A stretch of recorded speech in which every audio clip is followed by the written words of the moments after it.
안녕하세요. 사연에 빠지다의 DJ 민영입니다. 오늘도 사연 시작하기 전에 구독과 좋아요 버튼 눌러주시고요. 오늘의 사연도 함께 시작해 볼게요. 안녕하세요. 저는 60대 후반에 회사를 운영하고 있는 아줌마입니다. 저는 추위를 많이 타는 편이라 겨울 중에 겨울을 가장 안 좋아하는 편인데요. 제가 운영하는 화장품 회사 출장권 때문에 요즘은 왔다 갔다 할 일이 많아 몸이 피곤하네요. 그래도 차 안에서 비행기 안에서 듣는 이 사연 채널 덕분에 심심찮은 위로가 되고 있습니다. 혹시 여러분은 동창회에 나가시는 편인가요? 저는 지금으로부터 오래전 동창회에 나간 기억이 있습니다. 거기서 악연을 만나는 엄청난 일이 벌어졌죠. 그 덕분에 지금도 동창회 하면 그 기억이 가장 먼저 떠오르곤 합니다. 얼마 전엔 평소처럼 출장을 가며 사연을 듣다 저도 모르게 그 기억이 떠올라 한번 적어보게 되었는데요. 필력은 훌륭하지 않지만 꼭 여러분들과 공유하고 싶은 마음에 적어봅니다. 우선 저는 처음부터 사업을 운영하거나 그럴 생각은 없었고요. 저희 시아버지 쪽 회사를 살리기 위해 관여하다 보니 어쩌다 제 회사를 운영하게 되었습니다. 그 전엔 정말 숱한 고생을 많이 했죠. 여러분들 혹시 제 나이 동년배 분들이라면 아시겠지만 저희 때는 가난하고 다들 살림이 고단했잖아요. 저희 친정은 그 중에서도 유독 퍽퍽하고 힘든 시기를 어렵게 지나가고 있었습니다.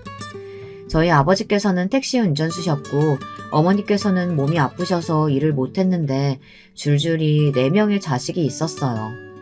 그러니 아버지 수입만으로는 늘 배가 고플 수밖에 없는 현실이었죠. 저희 장남인 큰오빠가 공부를 굉장히 잘했는데 공부 대신 일을 선택하면서 조금 나아지긴 했지만 그럼에도 책임감 많은 큰오빠조차 허덕일 정도로 생활은 나아지지 않았습니다. 특히 저희 아버지께서 사기를 맞아 빚더미에 오르시면서부터는 더더욱 심해졌어요. 그게 제가 식모살이를 하게 된 가장 큰 이유가 아닐까 싶습니다. 젊은 분들은 모르시겠지만 어린 나이에도 생계를 위해 다른 집 식모로 가 일하던 시대가 있었어요. 저에겐 참 서럽고 힘든 세월이었습니다. 남의 집 살이를 한다는 것은 정말이지 매일매일이 눈칫밥을 먹어야 하고 혹시라도 뭘 잘못해서 혼이 날까봐 전전긍긍 해야 하는 것이었죠. 어느 날은 어머니께서 울며 저에게 말씀하시더라고요. 얘들아, 어쩌면 좋니? 글쎄 너희 아버지가... 난 모르겠다 이제. 우린 다 망했어. 알고 보니 아버지께서 친한분의 투자 정보를 믿고 그동안 알뜰히 모은 돈을 넣으셨다는데 그게 사기였던 겁니다. 그리고 며칠 후 친정어머니가 저희를 흔들어 깨우시더니 다급히 이 집에서 나가야 한다더군요. 엄마 지금요? 미주야 얼른 짐 싸라 얼른. 어디 가는 건데요? 그냥 할머니네 놀러 가는 거야. 저흰 그게 야반도주라는 것도 모르고 어린 나이에 놀러 가나 보다 하는 마음으로 집을 나가야 했어요. 그리고 도착한 집인 친할머니 댁에서 하루하루를 보낼 때까지도 어떻게 상황이 돌아가는지 알 수 없었죠. 친할머니는 빚을 갚기 위해 일을 나가야 하는 엄마 아빠 대신 어린 저희를 돌보시곤 했는데요. 저희 형제들을 좋아하지 않으셨습니다. 그중 유독 저를 싫어하셨고요. 계집애가 밥을 많이 먹는다고 하시면서요. 에휴, 계집애가 모조리 밥을 많이 먹니? 뭐가 되려고? 입이 이렇게나 많은데 네 남동생 양보할 생각은 않고 말이야. 아휴. 어린 나이에 쌀 씻고 바닥 청소하고 그렇게 눈치 보며 지내면서도 할머니는 밥을 많이 먹는 저를 굉장히 못마땅해 하셨습니다. 그러던 어느 날 할머니가 밤중 누군가와 속삭이는 소리를 듣게 되었죠. 제 미주는 어디 보내버려야 하는 거 아닌가 몰라. 어차피 남자도 아니고 시집가면 쓸모도 없을 텐데 이대로 있다간 나도 니들도 다 굶어 죽겠어. 얼른 보내버리자.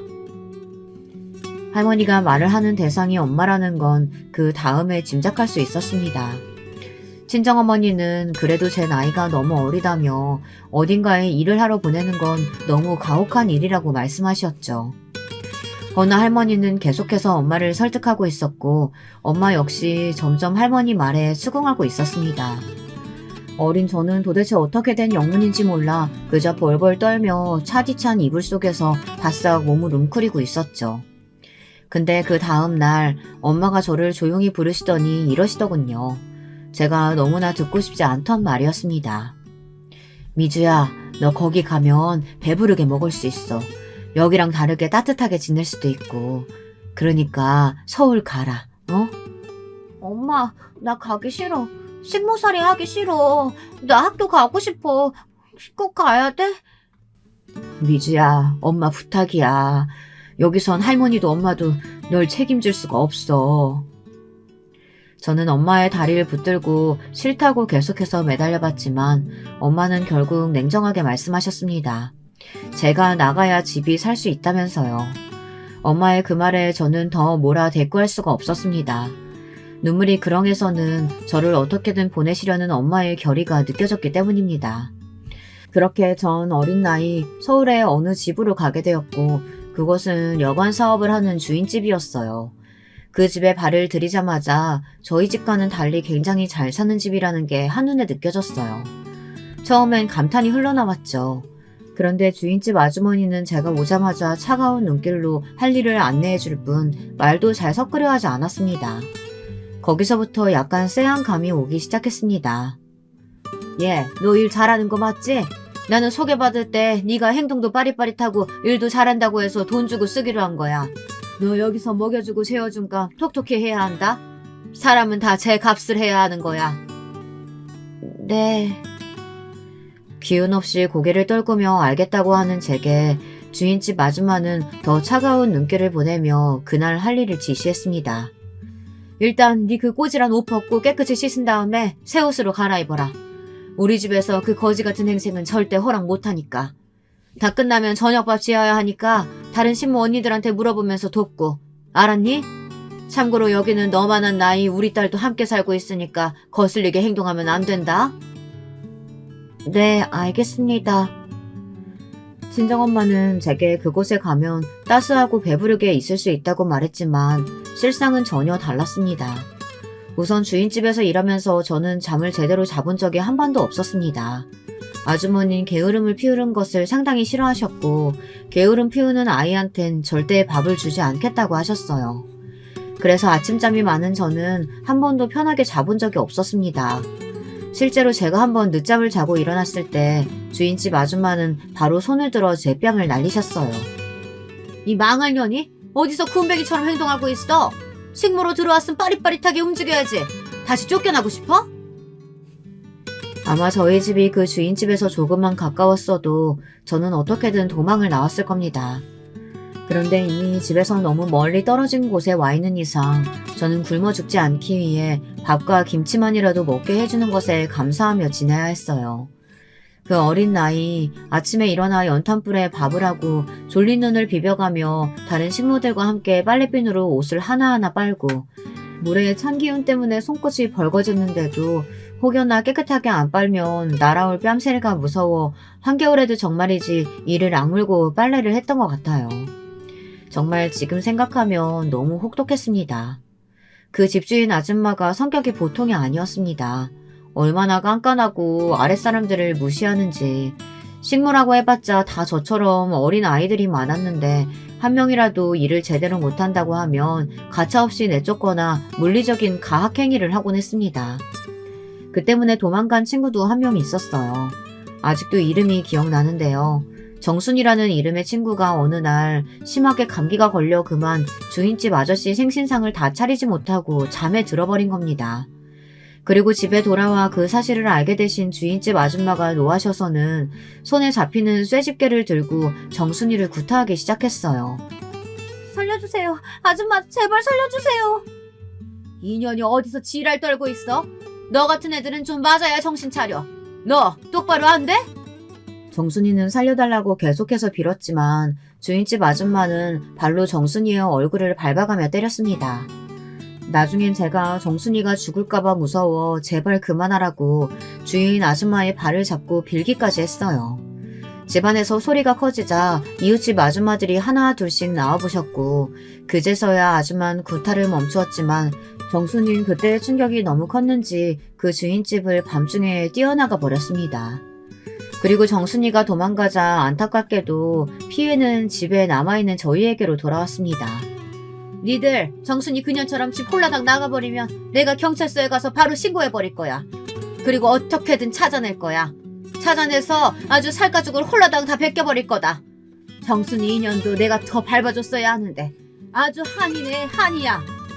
그때 주인집 아줌마의 말이 아직도 귓가에 선연합니다. 그만큼 너무나 무서웠거든요. 저는 속으로 정순이가 떠나 영영 돌아오지 않기를 바라면서도 내심 앞으로 주인집 아줌마가 얼마나 더 무섭게 변할까 두려웠습니다. 그리고 한 가지 더 여기서 빼놓을 수 없는 인물이 있었는데요. 오늘 사연의 주인공이기도 합니다. 제가 통쾌한 복수를 선물해준 인물이거든요. 당시 제가 두려워했던 건 주인집 아줌마뿐만이 아니었어요. 바로 이 주인집의 실세이자 주인집 아줌마가 끔찍하게 사랑하는 외동딸 숙자가 있었습니다. 원래 주인집 아줌마는 아들과 딸을 골고루 낳을 계획이었다고 했지만 숙자 이후론 더 자식이 들어서지 않아 얻게 된 유일한 외동딸이었어요. 그랬으니 얼마나 많은 사랑을 받으며 자랐겠어요. 부잣집에서 태어난 숙자는 매일매일 좋은 옷을 입고 좋은 걸 먹으며 학교에 다녔고 저와는 완전히 다른 삶을 살고 있었습니다. 저는 실제로 숙자에게 아가씨라고 부르곤 했고요. 주인집 아줌마가 숙자에게만큼은 아가씨라고 부르게 시켰거든요. 그런데 숙자라는 이 여자아이는 정말 보통 내기가 아니었습니다. 주인집 아주머니의 판박이었고 가끔은 아줌마보다 더 영악하고 모질게 사람을 괴롭혀댔어요. 앞전에 정순이가 쇠집게로 맞고 도망갔다고 했잖아요. 이때 자기 엄마에게 쪼르르 달려가 정순이가 일을 하지 않았다고 잃은 것도 숙자였습니다. 엄마, 정순이 쟤 혼자 일 안 하고 놀았어. 우리 아빠 생신상 안 차렸다니까? 엄마가 가서 혼내줘.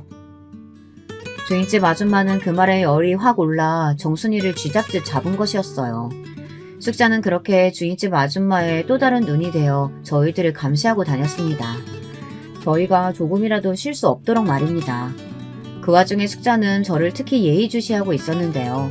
저와 나이가 같아서이기도 했고 제가 주인집 아저씨에게 그나마 조금 예쁨을 받고 있었기 때문입니다.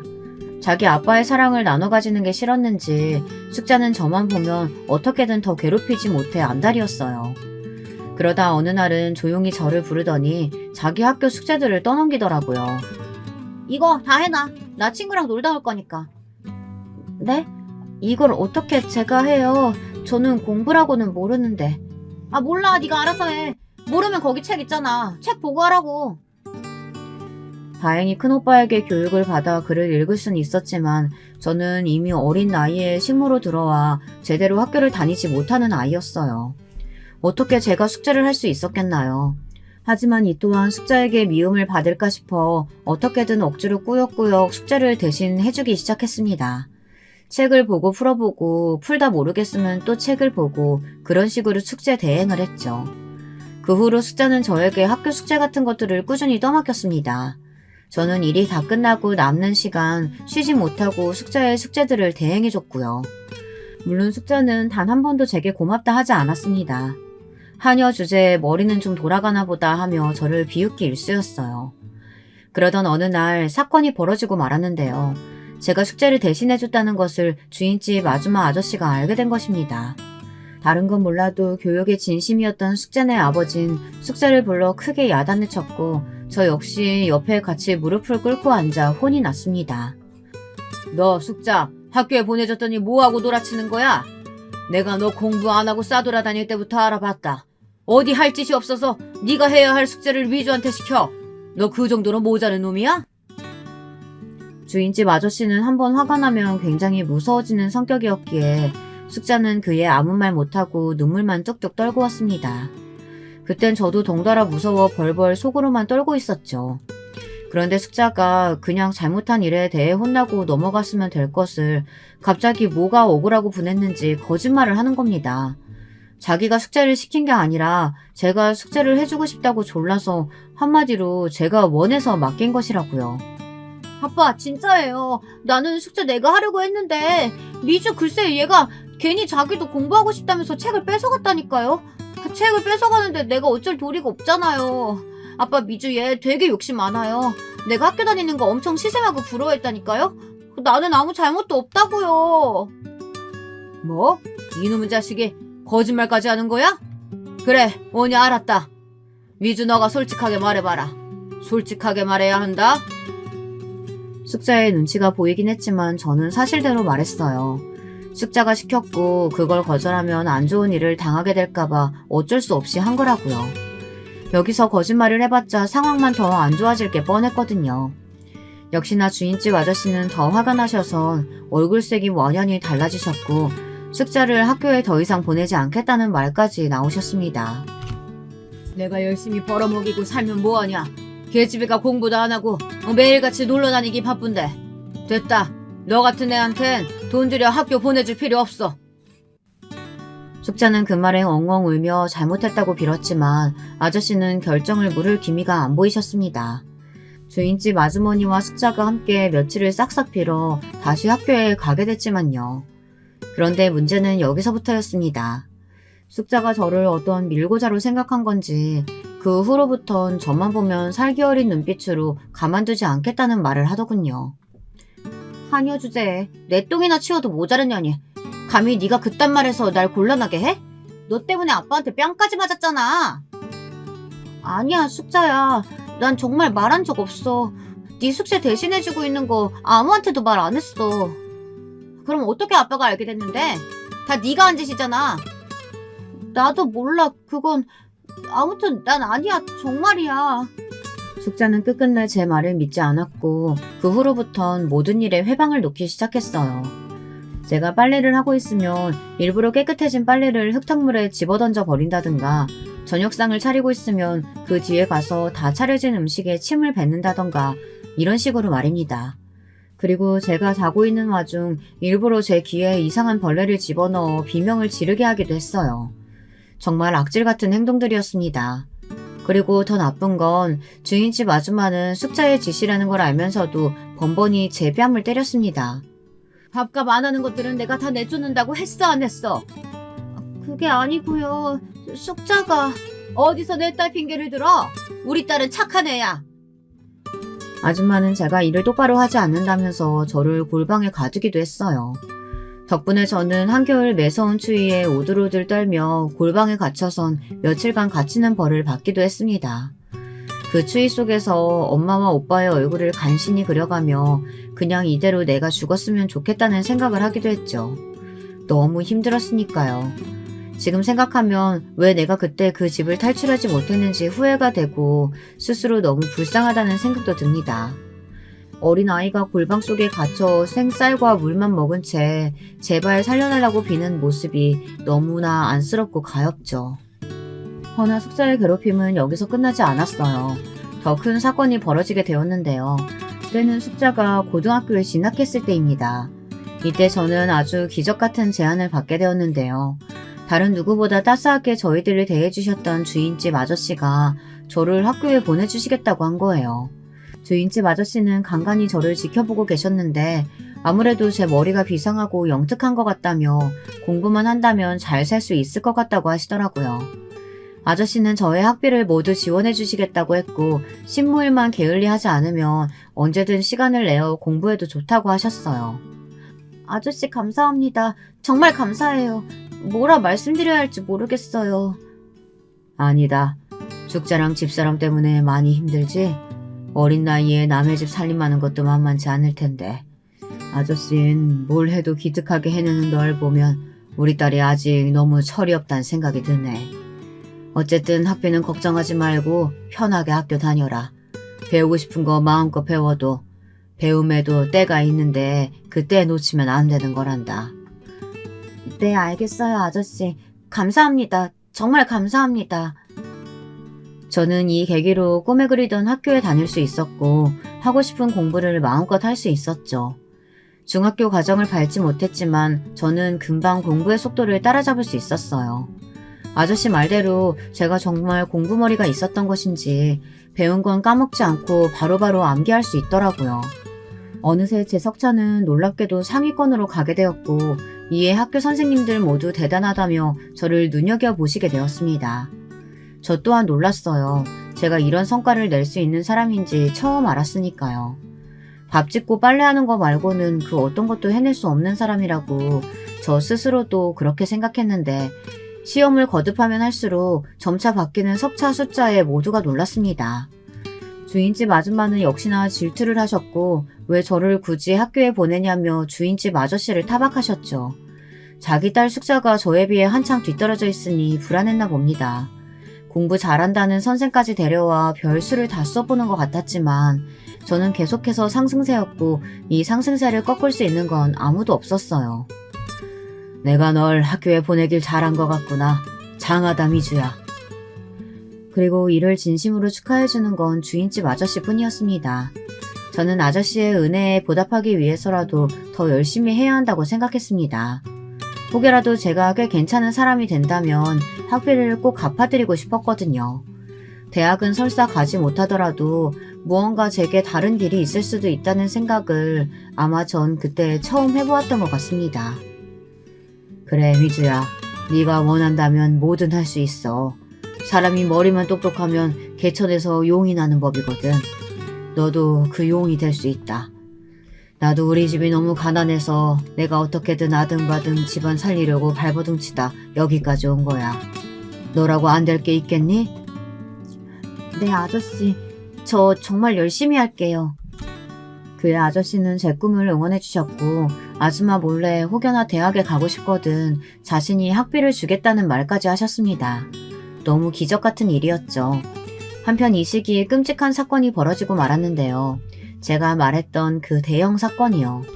저는 이 사건을 계기로 얼굴에 커다란 흉터가 생겼고 성형외과에서 시술을 받기 전까진 평생 이 흉터를 안고 살아가야 했습니다. 어느 날 숙자가 갑자기 소리를 지르며 저를 깨우는 겁니다. 오밤중이라 사위가 조용했는데 숙자의 목소리만 쩌렁쩌렁 울리더군요. 숙자는 다짜고짜 제게 자기 엄마의 다이아 반지를 가져갔느냐고 난리를 치더군요. 할머니의 유품이자 엄마에게 가장 소중한 물건인데 이게 없어졌다면서 말입니다.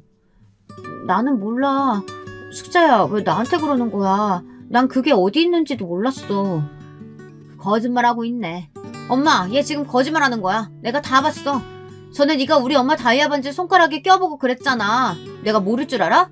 네가 그거 탐내고 있는 거? 정말이야? 숙자 네가 봤어? 얘, 너 내 반지 가져갔니? 가져갔으면 도려내놔. 얼른! 게다가 주인집 아줌마는 이미 뒤집어져 있었습니다. 이성을 모두 잃은 사람처럼 자기 엄마를 추억할 수 있는 유일한 물건이라며 당장 도로 내놓으라고 난리를 치더군요. 제가 아무리 아니라고 해도 소용이 없었어요. 주인집 아저씨가 나중에 깨서는 무슨 일이냐고 하자 숙자와 주인집 아줌마는 이미 저를 도둑으로 가리키고 있었습니다. 제가 놀라서 아니라고 더듬더듬 변명을 하자 아저씨는 저를 믿어주시는 눈치였지만 제 물건들을 모두 뒤집어 봐야 한다는 주인집 아줌마 말에는 동의를 하셨죠. 그래 알겠다 미주야.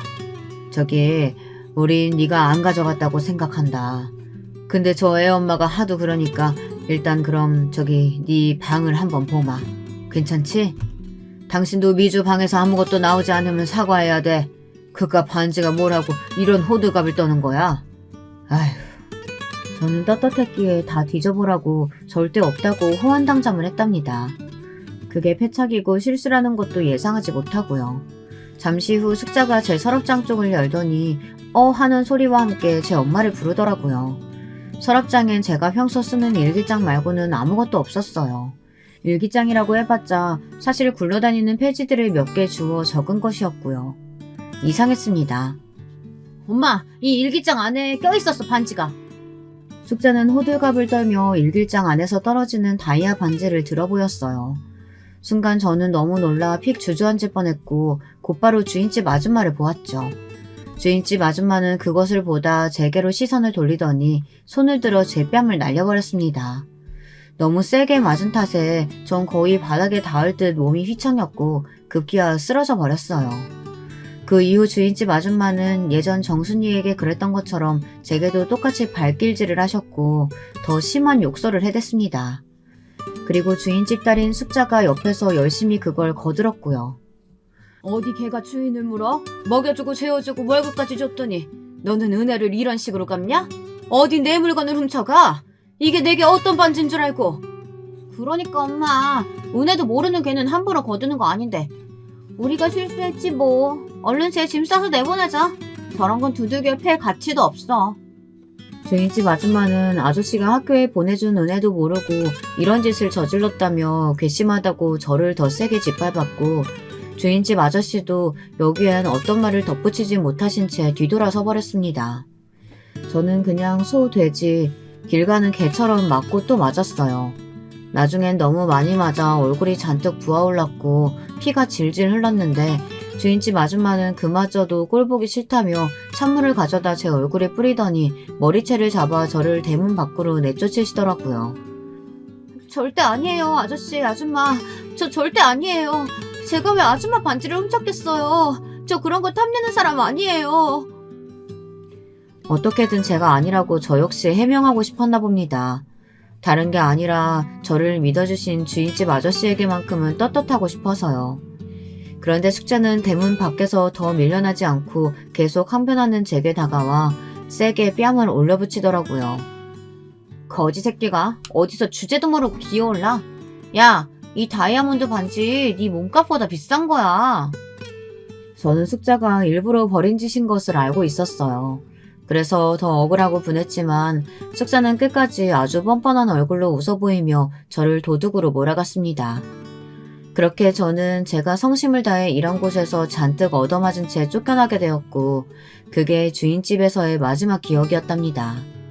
그 이후 저는 갈 곳이 딱히 없었기에 어디 화장실 같은 곳에 들어가 잠깐 눈을 붙였다가 친정의 품이 생각나 미친 듯이 기차를 타고 할머니 댁으로 향했습니다. 그저 엄마와 아빠의 얼굴이 너무나 보고 싶었어요. 과연 엄마와 아빠가 나를 반겨주실까 두려움은 있었지만 막상 할머니 댁에 도착하고 나선 눈에 뵈는 거 없이 엄마와 아빠를 부르며 뛰쳐들어갔죠. 저희 엄마는 완전히 망가진 상태의 저를 보시곤 거의 기겁하셨어요. 제 얼굴과 얼굴에 자리한 큰 상처, 그리고 멍이 잔뜩 들어있는 몹쓸 몸 상태에 너무 놀라신 거죠. 친정엄마는 저를 붙들고 한참을 우시며 모든 게 자기 죄라고 한탄하셨습니다. 괜찮아 엄마, 울지 마. 미안하다 우리 딸. 엄마가 너무 미안해. 친정엄마와 아버지 모두 저에게 죄스러워하셨습니다. 하지만 다행히 할머니 댁에 살면서 소름 끼치는 주인집의 기억도 조금씩 떠나보내게 될 수 있었어요. 그럼에도 저는 한 가지 가슴속에 이루지 못한 꿈 내지 열망이 있었는데요. 그건 바로 학업에 대한 열망이었습니다. 고등학교는 비록 다 마치지 못했지만 공부를 잘했던 가닥이 있었기에 저는 엄마에게 검정고시를 보고 대학에 가고 싶다고 했고, 대학 학비는 제가 벌어 다니겠다고 말했답니다. 그래, 우리 딸이 하고 싶다는데 엄마가 허락 못 해줄 거 있니? 엄마도 열심히 일해서 우리 딸 학비 못 해줄게. 너무 감사하게도 친정엄마는 제가 식모살이하며 얻은 얼굴의 상처가 가슴이 아팠는지 공장에 들어가 일을 하셔서라도 학비를 도와주시겠다고 했어요. 그리고 그때 하늘에서 가여운 절 조금 도운 것인지 할머니가 돌아가시면서 제게 시골 땅을 남겨주셨기에 그 땅을 팔아 대학 학비를 보탤 수 있었습니다. 그렇게 저는 두 번째 인생을 살게 되었습니다. 저는 대학에 들어간 직후를 제 두 번째 인생이라고 이야기하고 다니는데요. 왜냐하면 대학에 들어가서 남편도 만났고 이후엔 결혼도 했기 때문이랍니다. 남편은 저와는 달리 부유한 집에서 태어나 여유롭게 공부한 사람이었는데요. 비록 저와 살아온 환경은 달랐지만 공유하는 가치관이나 성격은 잘 맞았어요. 제 얼굴에 흉터도 신경 쓰지 않았습니다. 그래서 대학 내내 만남을 가져오다 결혼을 하게 되었죠. 걱정했지만 시부모님도 무난하신 성격이었고 저희 친정이 못 사는 걸 아시면서도 저를 맏며느리로 반겨주셨습니다. 남편은 참고로 동생 둘을 둔 장남이었는데요. 도련님들이 아직 다들 어려 저와 남편이 도련님 용돈도 주고 어느 정도 보살펴주며 함께 지내게 되었어요. 시댁에 합가해 지내는 삶이라 하면 불편하기도 하고 시부모님 모시느라 조금 힘들기도 하지만 그럼에도 불구하고 저는 워낙에 힘든 생활을 했었기에 그저 가정이 주는 따스함과 그 든든한 울타리가 참으로 좋았던 것 같습니다. 집에서 아기 키우고 도련님들 챙겨드리고 나중에 시부모님 조금 아프셨을 땐 보살펴드리는 것도 그리 아주 힘들지만은 않았어요. 제가 해야 할 일이라고 생각했고 시부모님도 남편도 모두 저에게 고마워했기에 버틸 수 있었습니다. 그러다 시아버지가 운영하시는 회사에 약간 문제가 생기면서 시댁의 가세가 급격히 기울었는데요. 이 역시 저희 친정 아빠가 겪은 상황과 크게 다르지 않아 더 마음이 아팠습니다. 시아버지는 당시 화장품 관련 사업을 하고 계셨는데 친한 지인분에게 사기를 맞아 상당수의 돈을 잃으신 상태였어요. 말씀을 들어보니 고향에서 동고동락한 중마고우라고 하더라고요.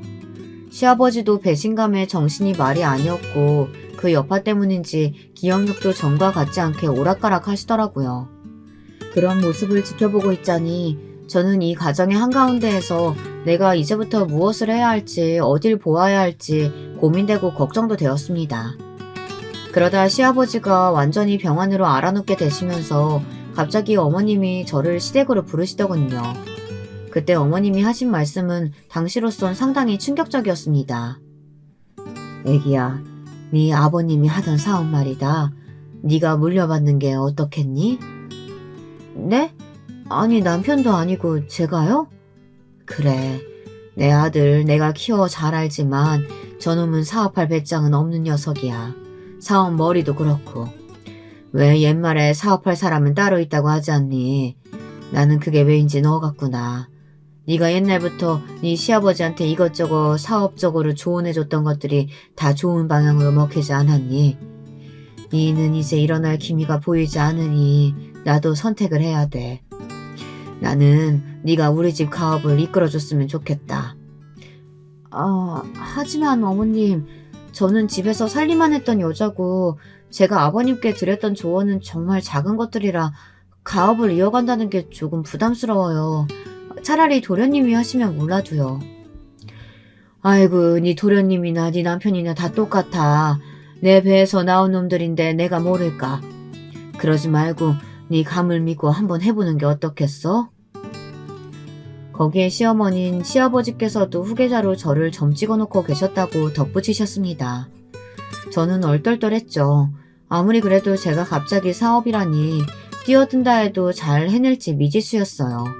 한 번도 해본 적이 없었으니까요. 그래서 일단 남편한테 일을 털어놓고 상의를 해보았는데요. 기분 나빠할 줄 알았던 남편은 의외의 반응을 보였습니다.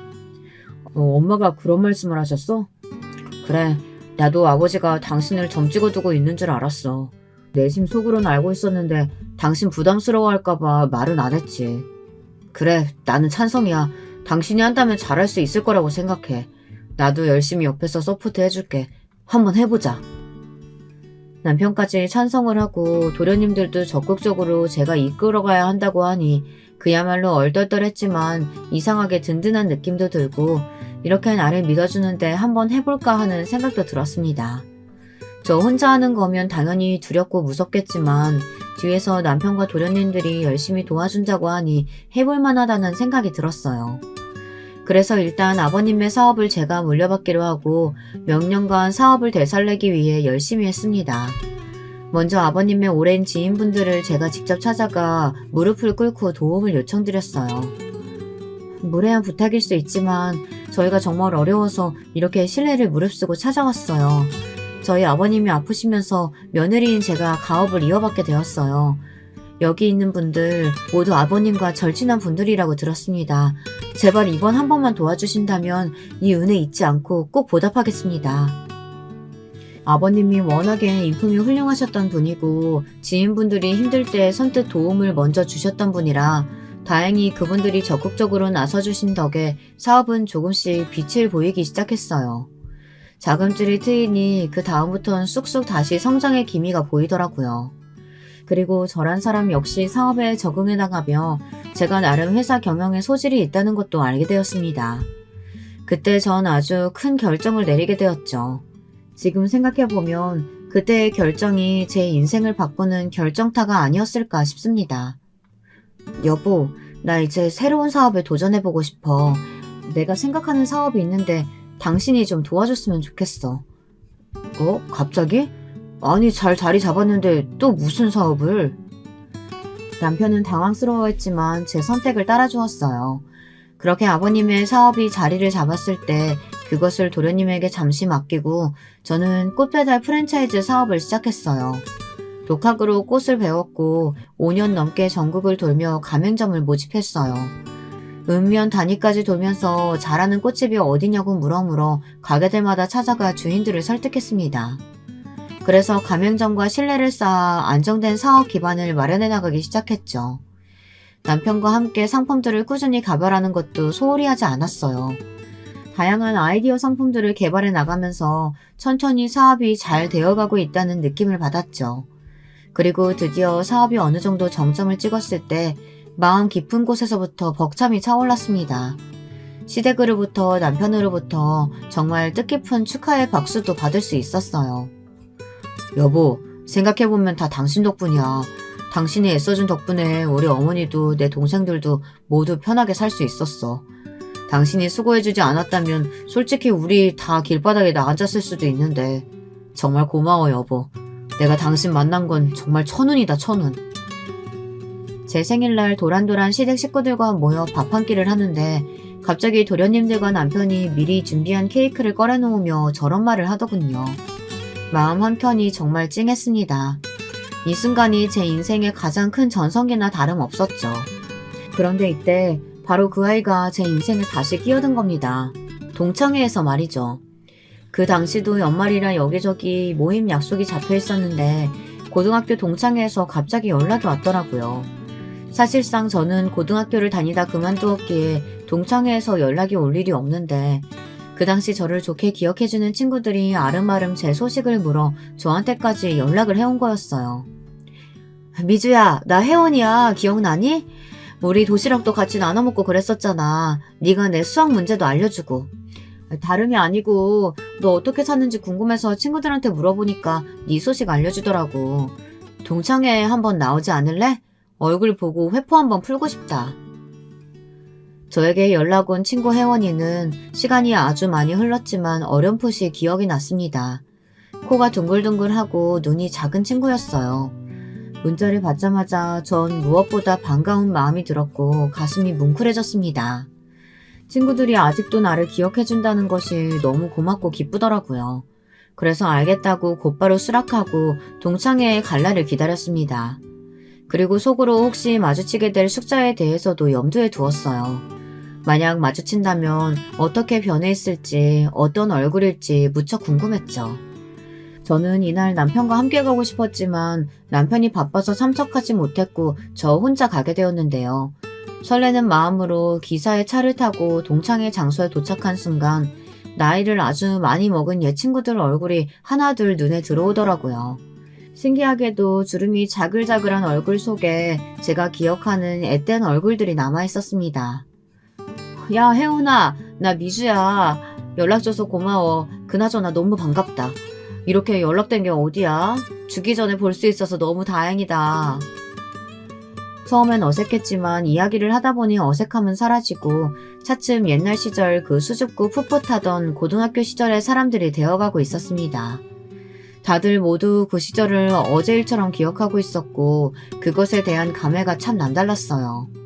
어느새 다들 약간 술이 올라 막 웃고 떠들고 있는데 세월이 흘러도 변하지 않는 우정에 대해서 다시금 생각하게 되더라고요. 몇 친구들은 운이 안 좋게 세상을 떠났거나 혹은 아파서 참석을 못한 친구들도 있었지만 그럼에도 함께 있을 수 있다는 것 자체에 감사했습니다. 그리고 더러 아파서 누워있는 친구들의 소식을 알게 됐을 땐 마음이 안 좋았죠. 그런데 그때였습니다. 갑자기 문을 열고 누군가 들어오는데 명품으로 치장을 한 여자더군요. 저는 한눈에 알아볼 수 있었습니다. 주름이 많은 얼굴임에도 그걸 가리기 위해 진한 화장을 하고 있는 안 어울리는 금목걸이를 주렁주렁 매달고 있는 여자. 바로 저를 그토록 괴롭혔던 숙자였어요. 숙자가 들어오자 모두가 약속한 듯 분위기가 싸늘해졌습니다. 어쩐지 반기지 않는 기색이었어요. 숙자는 고등학교를 다닐 때도 친구들에게 한 번도 살갑게 군 적이 없고 오히려 자기보다 가난하고 약한 애들을 괴롭히고 다녔으니 어떻게 보면 반기는 게 이상했죠. 저 역시 인간인지라 그때 일이 더럭 생각나 표정이 싹 굳었습니다. 미주야, 난 숙자까지 올 줄은 몰랐다. 숙자 제 저번 동창회 이후로는 안 온다고 선언했는데 갑자기 무슨 바람이 불어서 왔대니? 제 옆에 있던 친구가 작게 속삭이더군요. 저는 그 이유가 무엇 때문인지 알 것 같았습니다. 숙자는 이상하리만치 저를 똑바로 쳐다보고 있었습니다. 그러면서 제 옆에 턱 앉더라고요. 너 미주지? 반갑다. 이번에 네가 동창회에 나온다고 해서 내가 나왔지 뭐야. 아니 근데 넌 고등학교도 졸업 못했는데 우리 애들이 불러줘서 나온 거라며? 참 우리 애들 성격도 좋네. 그나저나 잘 지냈니? 네 얼굴 보니까 활자가 좋아 보이진 않는데. 숙자는 저를 보자마자 바로 시비부터 걸었습니다. 이 순간만을 기다려왔다는 듯 유치하게 자기 할 말만 쏙 하더라고요. 거기다 제가 남편과 함께 못 온 것에 대해서도 남편과 이혼을 한 거냐는 등 남편이 별 볼 일 없어 창피해 못 데려온 거냐는 등 지나친 발언들을 서슴지 않았어요. 저 또한 슬슬 화가 나기 시작했죠. 어린 시절 제게 했던 못된 짓은 싹 잊은 채로 숙자가 저를 아직도 자기 집 식모로 보고 있다는 생각이 들더라고요. 내 남편은 바빠서 같이 못 왔어. 사업차.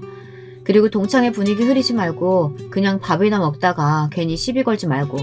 뭐 하는 짓이니? 애들도 다 불편해하잖아. 어머, 너 말 웃기게 한다? 내가 언제 시비를 걸었다 그래?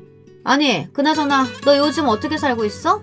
나 네 소식 되게 궁금했거든. 뭐 어디 식당 같은 데서 일하니? 뭐?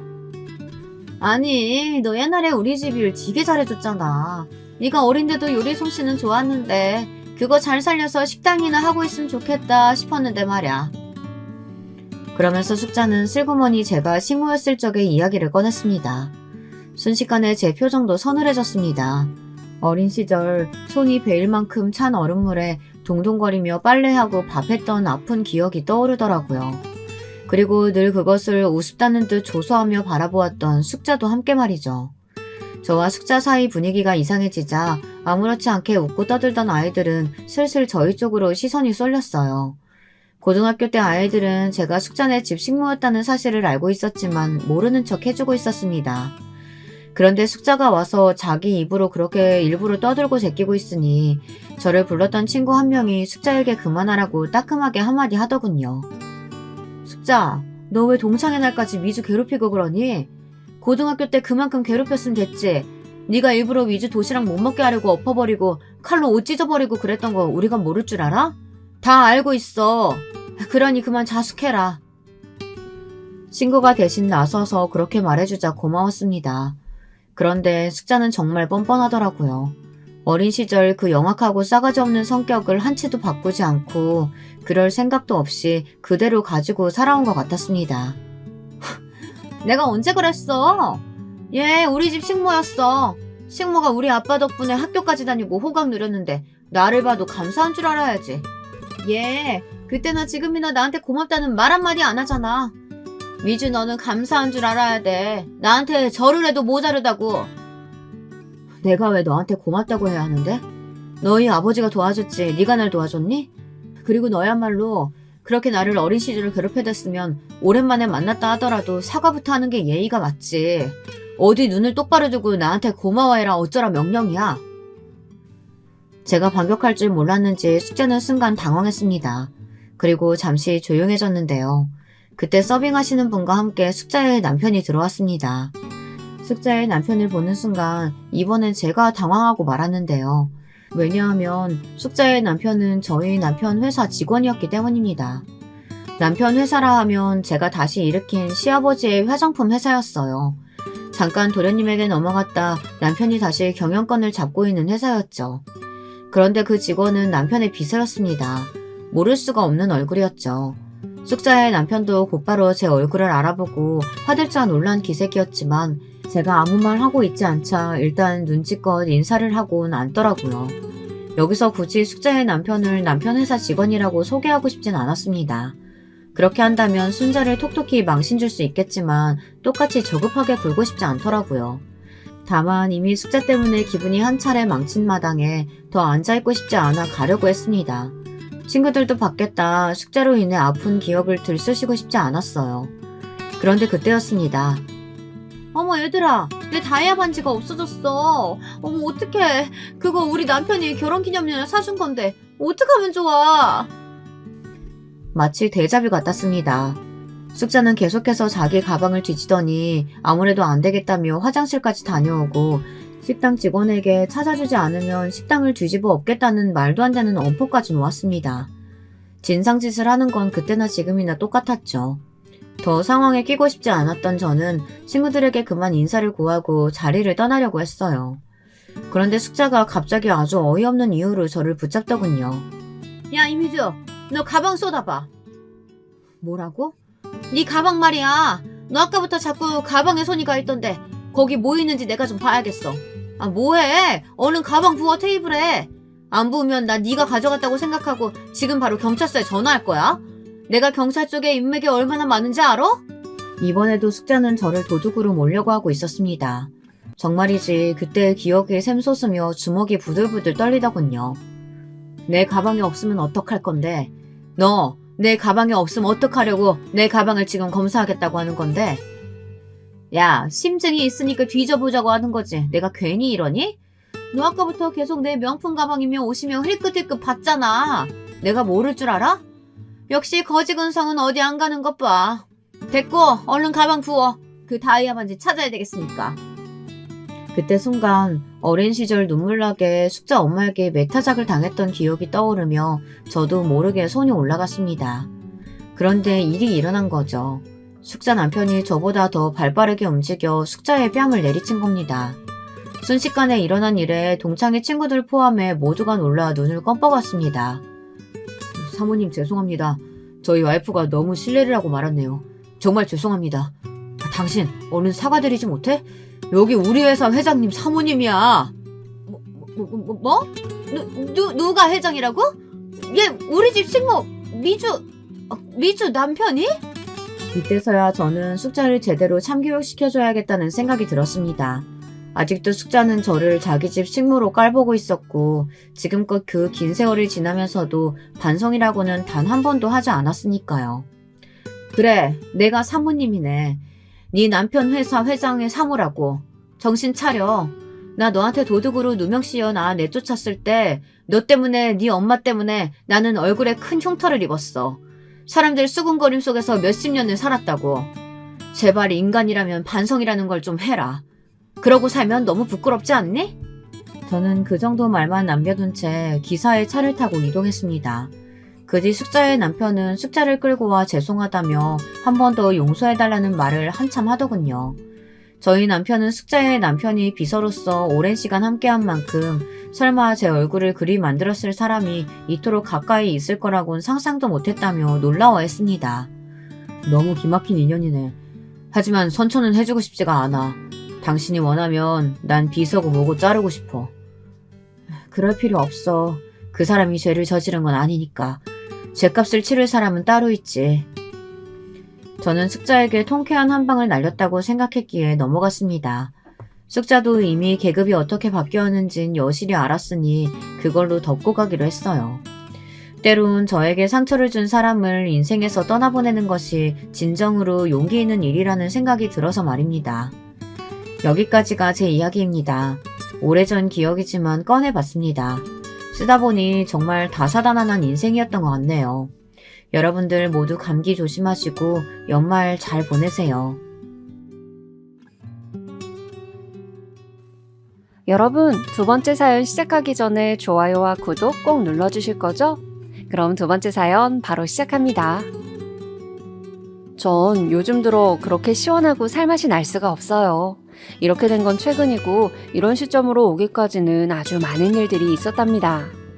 살다 보니 이제 지인들한테 결혼에 대해 그냥 무조건 해보라는 말은 이제 할 수가 없을 것 같아요.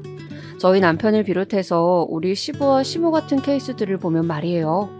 할 말이 아주 많지만 일단 한번 정리해보는 마음으로 처음으로 거슬러 올라가 볼게요.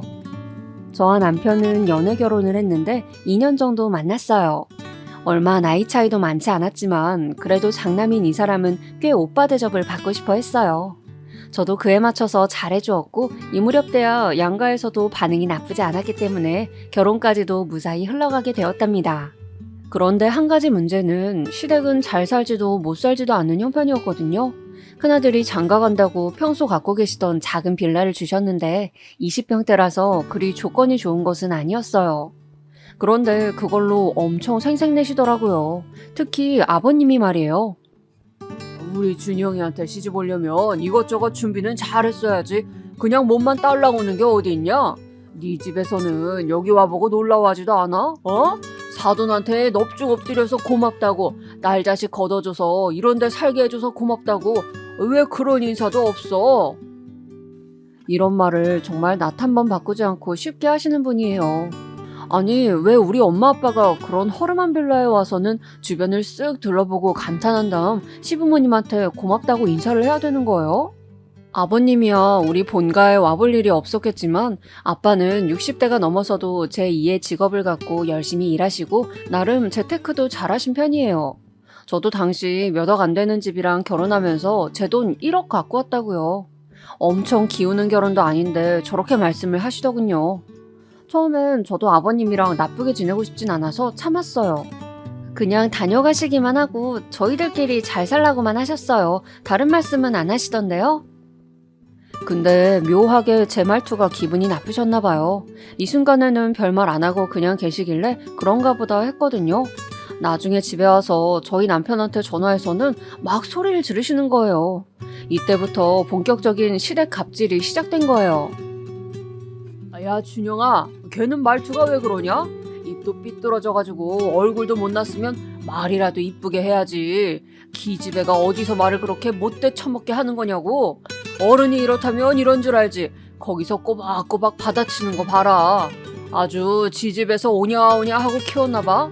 저딴 기집애들은 자라면서 등짝 깨나 맞아가며 키워야 버릇이 제대로 들지. 너 쟤 제대로 손봐라. 알았어? 와, 살다 이런 모욕적인 소리는 진짜 처음 들어봤어요. 학교 다닐 때 흔히 보던 독사같이 생긴 대머리 학생 주임이 고대로 시간이 지나 자기 며느리를 보면 저런 식으로 말하는 걸까요? 너무 상스러운 데다가 도대체 화날 포인트가 어디 있는지도 모르겠는 말들만 늘어놓으시는 거예요. 그런데 우리 아버님은 그뿐이 아니에요. 은근히 자기 집에서도 저 못지않게 저런 잣대를 겨누고 괴롭히는 사람이 있었으니 바로 둘째 아들인 우리 도련님이었어요. 맨날 장남인 우리 남편을 치켜 세우면서 칭찬하고 그러면서 그 바로 아래인 둘째 아들은 그렇게 편애를 하고 괴롭히더라고요. 우리 준영이가 최고지. 얘가 어릴 때부터 상장을 얼마나 많이 받아왔는지 몰라. 우리 집안에서 이런 녀석은 2번 다시 나오기가 힘들어. 대학도 좋은데 나오고 하여간 여기저기서 침 바르고 보통 이쁘게 본 게 아니야. 이 녀석은 아주 크게 될 녀석이라고. 이런 모습을 보면 대체 뭐 자식들이 몇 명이나 된다고 그중에서 저렇게 한 명만 꼬집어서 편애를 하시는지 모르겠더라고요. 도련님은 장가를 안 갔는데 가족 모임이 있을 때 빼고는 웬만해서 이런 모임들에 잘 안 나오더라고요. 아버님이랑 마주치기 싫어하는 듯 했는데 당연해 보였어요. 저도 남편에게 비슷한 질문을 했었고요. 솔직히 나 같아도 가족들 모이는 자리는 오기 싫을 것 같아. 아버님 진짜 너무 대놓고 비교하시는 거 아니야? 당신이 큰아들이고 이쁘긴 하겠지만 그렇다고 둘째 아들은 남의 집 자식도 아니고 이게 뭐야. 전에는 보는 내가 다 무안하고 민망하더라니까. 이 부분은 남편도 약간은 불편했던 모양인데 아니나 다를까 형제간에도 사이가 안 좋더라고요. 나중에 더 겪어보니 도련님도 썩 좋은 성격은 아니었지만 하여간 형제간 이렇게 경쟁하게 만들고 사이를 갈라놓는 걸 보니 자식들이 노력한다고 해봤자 부모님이 산통 다 깨버리면 아무 소용없는 것 같아요. 아버님이 또 얼마나 속을 긁으셨던지 안 그래도 불만이 많은 도련님이 갑자기 독립선언을 한 거예요. 어머, 도련님이 왜? 갑자기? 내 생각엔 절대 갑자기 그러신 게 아닌 것 같은데? 아버님이 또 뭐라고 하신 거 아니야? 아이 참, 나도 모르겠어. 준철이 녀석도 참 잘 지내다가 왜 저러는 거야? 남편은 뭔가 대수롭지 않은 반항 정도로 생각한 것 같은데 정말로 도련님은 집을 알아보고 계시더군요. 이걸 갖고 또 어머니는 우리한테 전화해서 뭐라 하시는데 듣던 중 저는 엄청 황당한 소리를 듣게 되었어요. 제가 왜요, 어머니? 아버님이랑 도련님이랑 싸우신 거 아니에요? 이걸 왜 저한테 해결하라고 하시는 건지 이해가 안 가는데요? 어머니는 제 말을 듣지도 않고 다 자르시더니 대충대충 말씀하시더라고요. 누가 뭐랬니? 너 보고 뭘 다 해결하라는 게 아니야. 일단 그래도 준영이는 이렇게 너랑 결혼이라도 했잖아. 준철이 녀석도 얼른 장가를 보내서 독립시키는 게 우리 속 편하니까 너한테 이렇게 말하는 거야. 네 주변에 괜찮은 아가씨들 있으면 소개 좀 시켜줘라. 어? 원래 집안에 며느리가 잘 들어와야 한다고 했어. 네가 이 집 큰 며느리로 왔으면 할 몫을 해야지. 옛말에는 며느리들이 집도 일으킨다고 하더라. 내가 뭐 너한테 많은 걸 바라디? 그냥 네 동석감 하나 데려오라는 거잖아. 들으면 들을수록 코웃음만 나는데 일단은 참았어요. 진짜 가만히 있었더니 사람을 무슨 가만히로 보는 것도 아니고 이게 대체 뭐 하는 거래요? 왜 적당히를 모르시는지 답답하더군요. 일단 전 모른 척했지만 진짜 하루가 멀다 하고 자꾸 전화해서 우는 소리를 하시는 거예요. 아직도 네 동석감 안 알아봤어?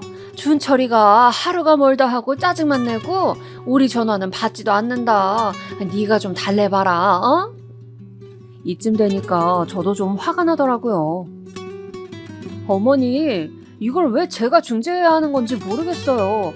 제가 소개를 안 시켜드려서 도련님이 집을 나가신 건가요? 그렇다 치면 도련님도 너무 이상한 거잖아요. 왜 이게 제 책임이 된 거예요, 어머니? 어머니는 제가 뭐라고 따지건 말건 안중에도 없으시고 무조건 자기 얘기를 해야 되는 분이셨어요. 지금 그런 거 가타부타 따질 때야? 네 아버님도 지금 준철이랑 싸우고 아주 시름시름 앓고 있어. 우리한테 방법은 너밖에 없는데 그럼 어쩌냐? 가족끼리 그런 것도 못 해줘? 얼씨구, 가족이라면서 이렇게 매일매일 아침마다 전화해서 사람을 닥달하고 괴롭혀도 되는 건가요? 듣다 너무 어이가 없었지만 일단은 좀 참아보기로 했어요. 당시 저도 임신 준비하느라 예민했었고 더 이상 고민거리를 늘리고 싶진 않았거든요. 그런데 솔직히 저도 우리 시댁 답이 안 나오는데 여기 둘째 며느리 자리를 누구한테 주겠어요? 아무리 머리를 굴려봐도 생각나는 사람이 없더라고요.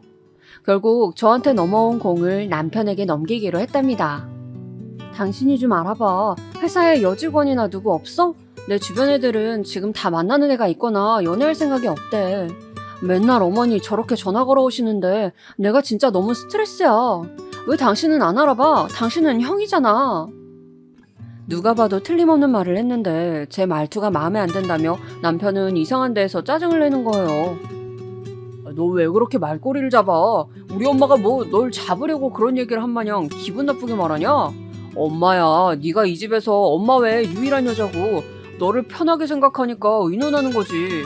나도 알아보긴 할 텐데 그렇게 너무 스트레스 받는다는 식으로 말하지 마. 참, 제가 어쩌자고 이런 인간 역성을 들어줘가며 아기를 갖겠다고 그렇게 노력을 했는지 모르겠어요. 이러는 사이 시간은 점점 지나고 저는 임신이 잘 안 되어 아주 마음이 조급할 때였거든요.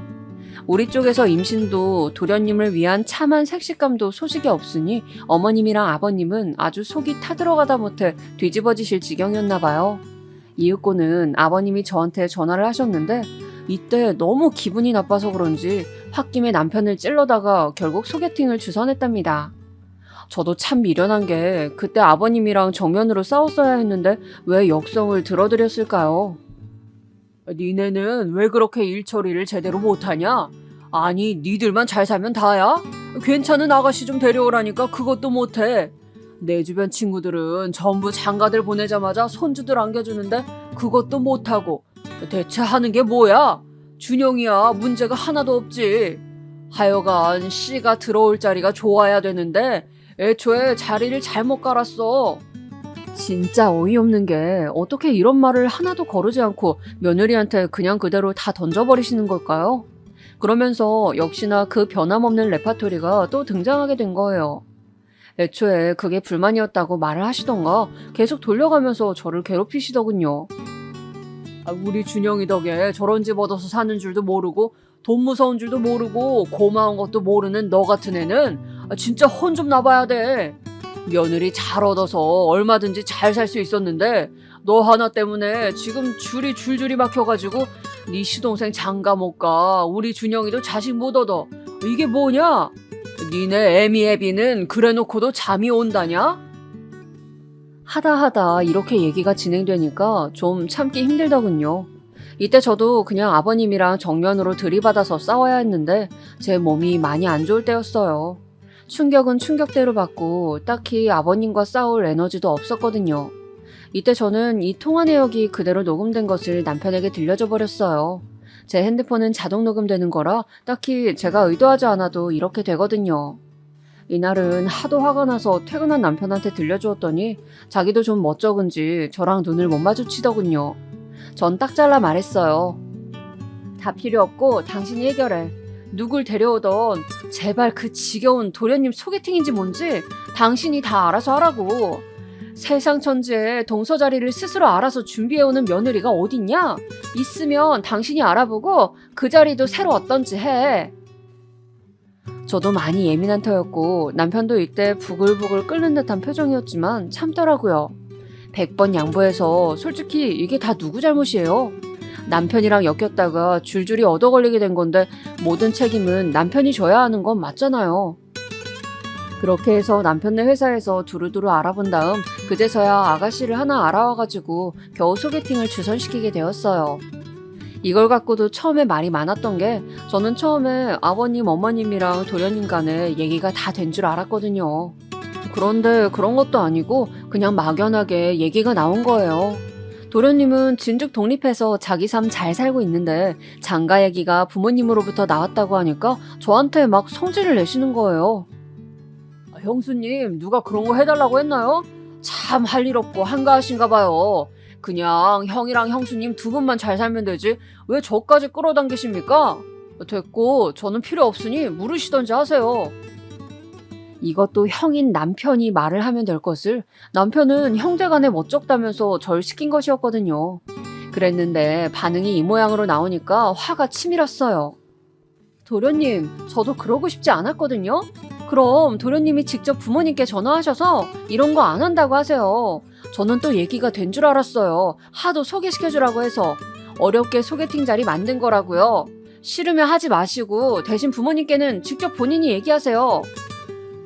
그러자 도련님은 씩씩거리더니 전화를 끊어버렸고 이렇게 해서 저는 일단락이 된 줄 알았어요. 그런데 세상에 저희 집을 쾅쾅 두드리는 소리가 나는 거예요. 발로 차는 듯한 느낌의 소리가 나서 얼른 나가보았더니 그 자리엔 다름 아닌 아버님이 서 계시더군요. 너 바보야? 엥? 너 바보냐고? 이러면서 저한테 막 화를 내시는데 이유인즉슨 도련님이 아버님을 찾아가서 아주 한바탕을 했나 봐요. 일하시다가 갑자기 둘째 아들한테 날벼락 같은 소리를 듣고 나선 그 화풀이를 또 저한테 하시더군요. 그러면서 상황이 얼마나 웃기게 흘러갔냐면 평소에 아버님한테 쌓인 게 많았던 도련님은 이런 흐름이 정말 못 견디게 싫었나 봐요.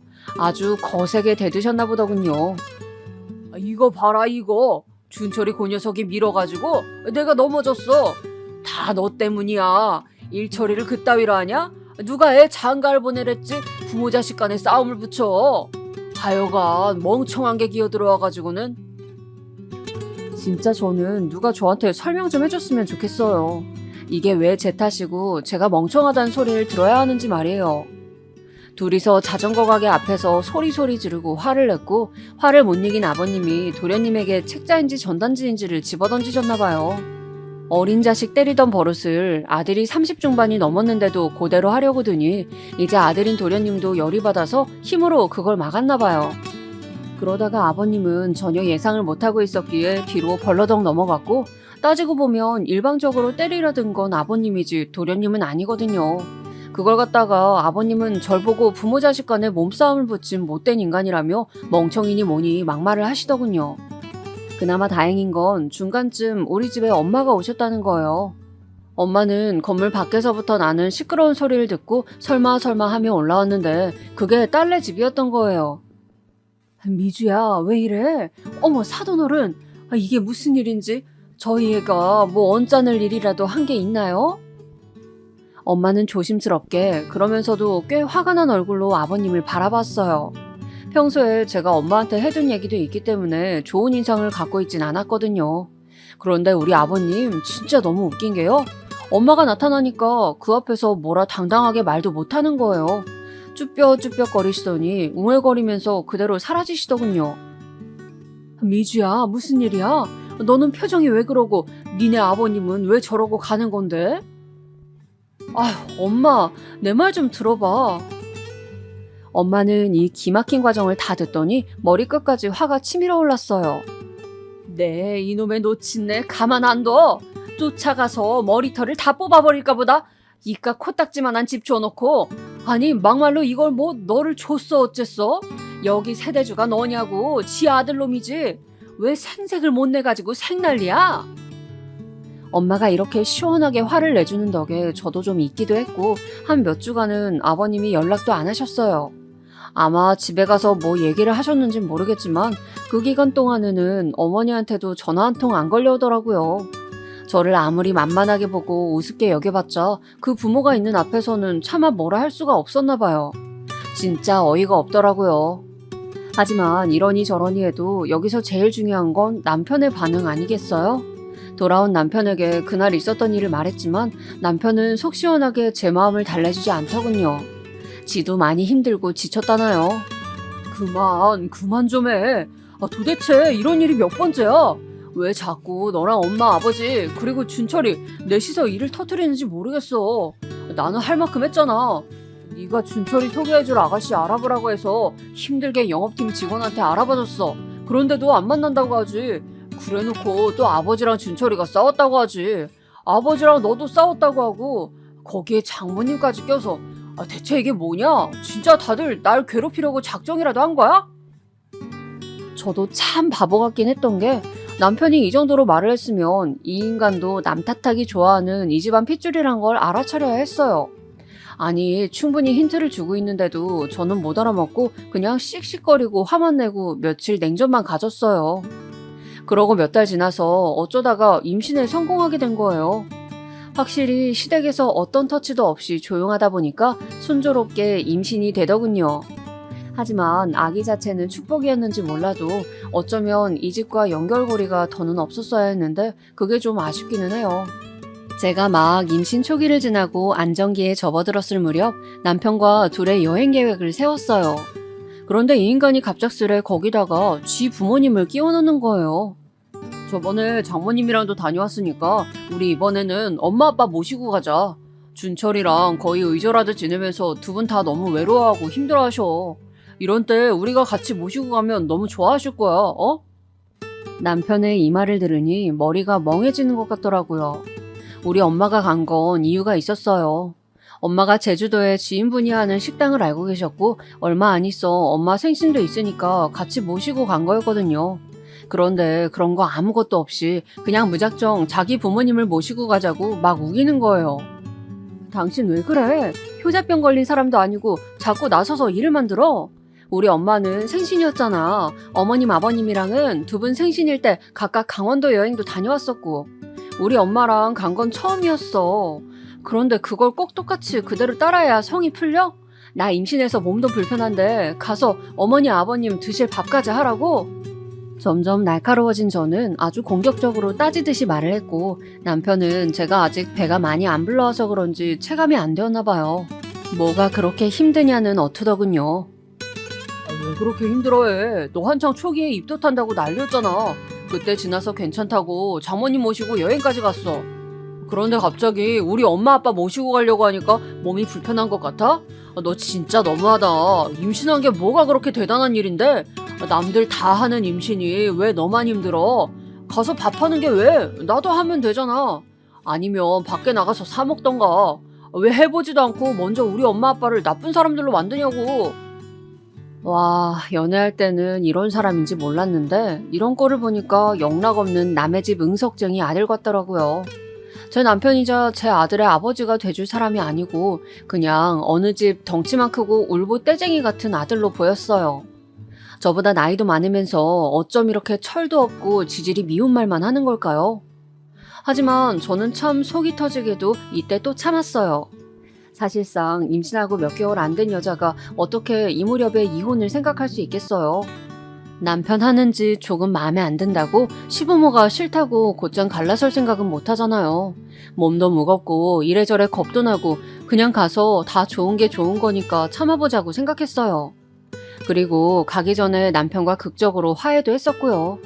미주야, 내가 가서 다 할 테니까 너는 진짜 아무것도 하지 마. 꼼짝도 하면 안 돼, 알았지?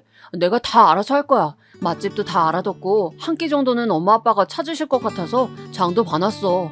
밀키트도 사왔고. 그러니까 너도 그냥 재미있게 놀면 돼. 운전도 전부 내가 할게. 이렇게 아주 열정적으로 말을 하더군요. 그래서 그러려니 하고 일단 움직이게 되었는데 너무 웃긴 게 그날 갑자기 너무 당황스러운 그림이 만들어진 거예요. 그렇게 의절하다시피 했다던 도련님이 대뜸 나타났지 뭐예요. 아, 도련님도 오셨어요? 말씀을 하시지. 저희 숙소가 방 2개인데. 그러자 아버님은 또 뭐가 큰일이냐는 듯이 말씀하시는 거예요. 까짓 거 방 하나에서 다 같이 자면 되지 뭐가 문제야? 이놈이 간만에 아들 노릇 하겠다는데 가서 지가 밥도 다 산다더라. 그럼 된 거 아니야? 사실 말이야 말이지 저는 시부모님이랑 여행 가서 아무리 방을 따로 쓴다 해도 좀 불편했어요. 임신한 상태고 몸 눕히는 것도 쉽지 않은데 말이에요. 그런데 거기에 도련님이 가신다니 거실에서 그냥 잘할 수도 없고 진짜 너무 짜증나더라고요. 아니나 다를까 여행 가서도 화나는 일 투성이었어요. 남편은 분명히 맛집을 다 알아왔는데 어머니가 거기서 고집을 부리시는 거예요. 이런 데 와서 뭐하러 저런 집들 전기세를 벌어주고 있어? 우리는 눈으로 구경하고 먹는 건 다 해먹는 거야. 아, 그러려고 숙소도 돈 내고 쓰는 거 아니야? 뭐 잠만 자고 가라고 그렇게 돈 받는 거 아닐 거 아니야. 됐고 여기 내가 반찬도 갖고 오고 상추쌈이랑 쌀도 갖고 왔다. 니들한텐 말하려다가 또 니들 고생시킨다고 할까봐 내가 다 갖고 왔어. 어휴, 진짜 이때 숙소에서 이것저것 펼쳐놓으시는데 진짜 그 궁상 맞은 모습이 너무 정 떨어지더라고요. 저한테 말도 안 하시고 혼자 이것저것 갖고 오셨는데 본인 딴에는 일거리 줄이려고 그랬다는 거예요. 하지만 이게 다 일이지 뭐겠어요. 생전 저는 안 해먹는 청국장이며 뭐며 나물 같은 것들도 무친 것도 아니고 그냥 생으로 사오신 거예요. 미주 너 보니까 집에서 요리를 전혀 안 하더라. 내가 그렇다고 우리 집으로 불러서 가르치기도 뭐하고 네가 도통 전화도 안 받고 삐져가지고 우리 집에도 안 오잖아. 이런 때에 애기 뱃속에 있을 때 요리는 많이 배워두는 거야. 내가 하나하나 가르쳐 줄 테니까 제대로 배워. 그래서 내년부턴 너도 김장도 해야지. 아, 정말 속이 부글부글 끓다 못해 열이 머리 위로 확 몰려드는 게 느껴졌어요. 표정 관리도 안 되고 미칠 것 같은데 이때부터 남편이 정해둔 일정은 하나씩 다 어긋나기 시작한 거예요. 뱃속에 아기를 임신한 상태로 서로서로 재밌게 놀자고 계획한 여행인데 왜 여기서 몸이 제일 불편한 제가 일이 많은 걸까요?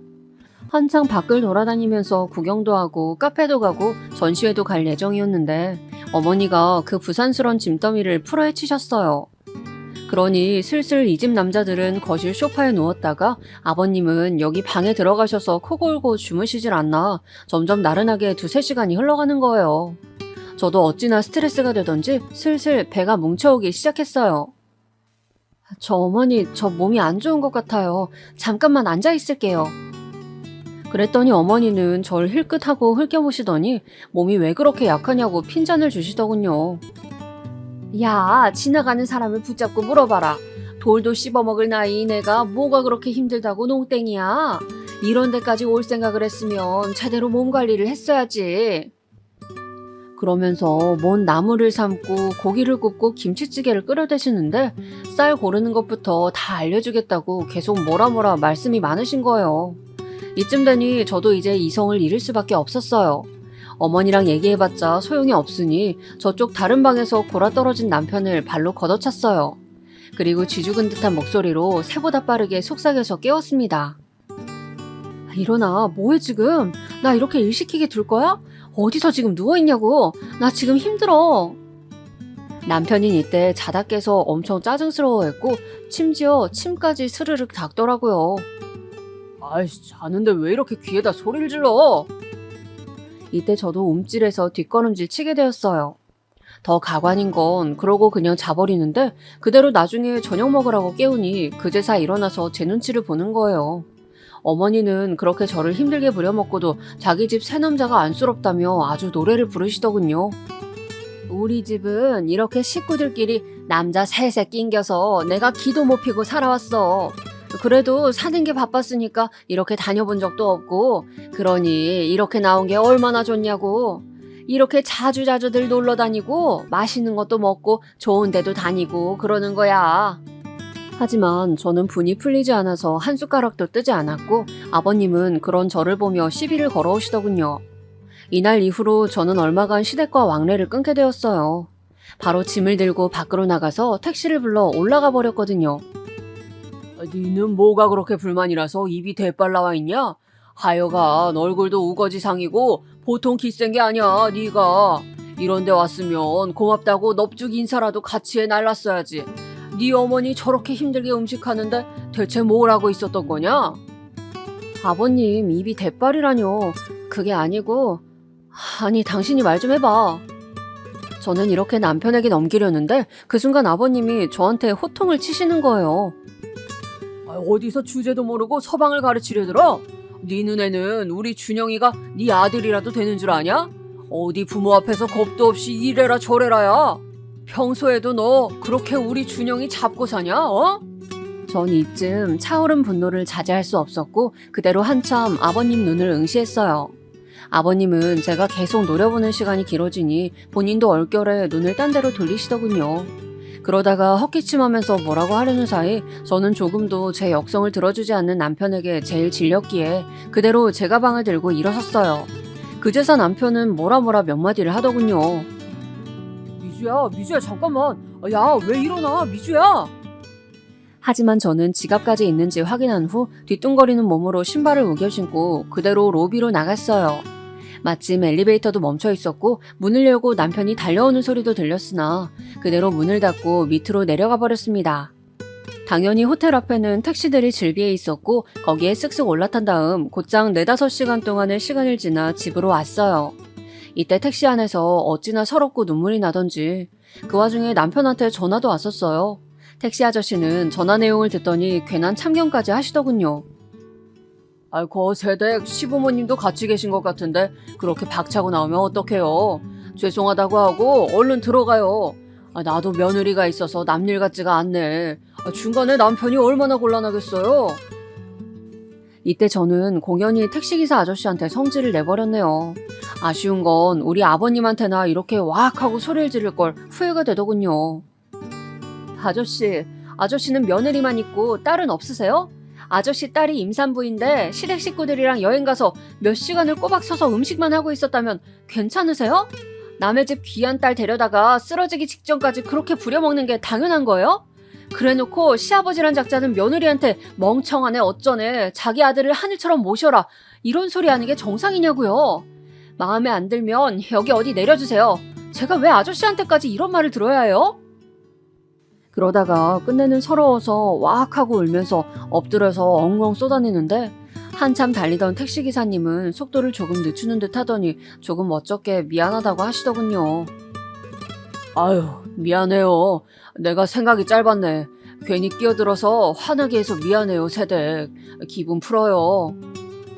그렇게 사과하시니 저도 속에서 뭔가 우웅하고 올라오면서 이 아저씨 잘못은 아닌데 또 여러모로 머리가 복잡하더군요. 어찌되었건 그렇게 새벽이 다 되어서 집에 들어왔고 들어오자마자 씻지도 않고 소파에 뛰어들었어요. 그렇게 감정은 최악으로 치닫게 되었으며 다음날 아침 서둘러 올라온 남편과도 꽤나 큰 전쟁을 벌이게 되었어요. 서로 상처는 상처대로 입은 상태로 은연중에 서로 거의 타협을 하듯 한 약속이 있어요. 당분간 시댁에 안 가겠다 이거 말이에요. 그리고 남편도 어차피 상황이 일이 되었으니 굳이 만나게 할 이유도 없고 알겠다고 하더군요. 하지만 이런 제 얘기는 씨도 안 먹혔던지 며칠 뒤 누가 우리 집을 부술 듯이 발로 차대는 거예요. 문을 열었더니 어머니가 도끼 어린 눈으로 저를 노려보고 있었고 제 집처럼 확 들어오시더니 여기저기 베란다며 방까지 다 휘집어 보시는 거예요. 아 진짜 왜 이러시는 거예요? 연락도 없이 오셔서 뭐 하시는 거냐고요? 야, 이게 네 집이야? 네 집이냐고? 어머니도 이젠 대뜸 아주 눈이 뒤집혀서는 막말을 하시는 거예요. 이날 어찌어찌 저는 몰아냈지만 이후로는 집에 와서 발로 부수건 말건 간에 저는 문을 열어주지 않았어요. 그러다 돌아온 사정은 또 얼마나 웃겼는지 아시나요? 이 사건으로 저는 진짜 이 인간들과 안 되겠다 싶어 이혼을 결심하게 되었어요. 남편이 회사에 있을 시간이고 아직 우리는 냉전 중이었고 전 막달 무렵이었어요. 그런데 어머니가 저한테 문자를 보냈는데 진짜 가관도 아닌 내용이었어요. 아버님, 너 때문에 쓰러지셨다. 응급실 가셨어. 당장 와라. 이런 말들만 툭툭 휘갈겨 놓은 거예요. 와, 어쩜 이렇게 내일 모레 70이나 먹은 어른들이 하는 짓거리가 이렇게 유치할 수가 있는 거예요?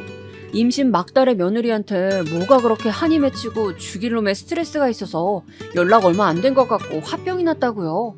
그래서 쓰러져서 응급실을 갔더니 아주 우습지도 않은 거예요. 전 조심스레 이건 거짓말일 거라 생각했고 가지 않았어요. 당장 내 몸이 힘들어 죽겠는데 무슨 응급실을 가나요? 심지어 응급실도 아니고 뒤늦게 저한테 보낸 문자를 보니까 응급실 가셨다가 집으로 오셨다고 집으로 오라는 거예요. 말 바꿔대는 것 보니 다 역겹고 바보처럼 느껴져서 그냥 무시하고 안 가버렸어요. 나중에 남편이 저녁 늦게 와서는 또 저한테 뭐라 헛소리를 하길래 저는 딱 한마디 해주었어요. 내가 언제까지 당신 부모님 뒤치다거리만 해야 해? 당신은 부모님이랑 살지 왜 나랑 결혼했어? 효도 혼자 하기 힘드니까 나랑 같이 하려고? 내가 왜? 우리 엄마 아빠야? 그럼 당신은 왜 우리 엄마 아빠한테 그만큼 안 해? 급기야 저는 이혼 소리를 꺼냈고 이것은 결국 남편을 건너 시댁까지도 들어가게 되었어요. 너무 어이없고 꼴사 나온 게 이놈의 시댁은 그런 소리가 나오고 나서야 비로소 잠잠해진 거예요. 당장 내쫓고 싶다는 식으로 다룰 땐 언제고 막상 자기 아들 호랍이 되는 건 싫었나 봐요. 이렇게 간단한 방법이 있었으면 진작에 시도할 걸 그랬나 싶을 정도로 시댁은 이후 제가 아기를 낳고 몇 개월 키울 때까지 조금 더 터치를 하지 않았어요. 그런데 애 태어나고 본 기간이 얼마 안 되다 보니까 자기들도 또 슬슬 욕심이 올라오기 시작한 거예요. 냅다 우리 집으로 또 말없이 찾아와서 몇 시간을 늘어앉아 있는 거예요. 차마 가시라고 말하기도 그래서 그냥 있던 중에 아기가 보채고 자꾸 우는 바람에 안 되겠더군요. 저 어머님 아버님, 아기 이제 좀 재워야 할 것 같아요. 제가 모셔다 드릴게요. 그냥 둘이서 가라고 하면 절대 안 가고 또 노발대발하고 혹은 자기들이 자고 간다고 할까봐 아주 끔찍하더군요. 그래서 제가 모셔다 드리겠다고 저도 길 안 익숙하고 불편한데 운전대를 잡게 되었어요. 아버님은 얼떨결에 쫓겨났다고 생각하시는 건지 차 타고 가는 내내 입이 대빨 나와 있는 거예요. 그러려니 했더만 뒷좌석에서 아기가 계속 울고 있으니 여러모로 귀가 아프고 거슬렸나 봐요.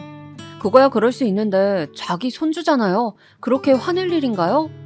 이 일을 겪고 나서 정말 인간에 대한 환멸이 그렇게 커져보기도 처음이었고 제가 뭔 일을 내도 내겠다 싶더군요.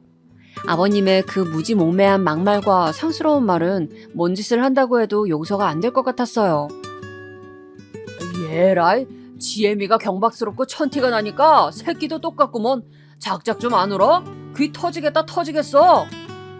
그러면서 연신 바닥에 침을 퇴퇴 뱉는 거예요.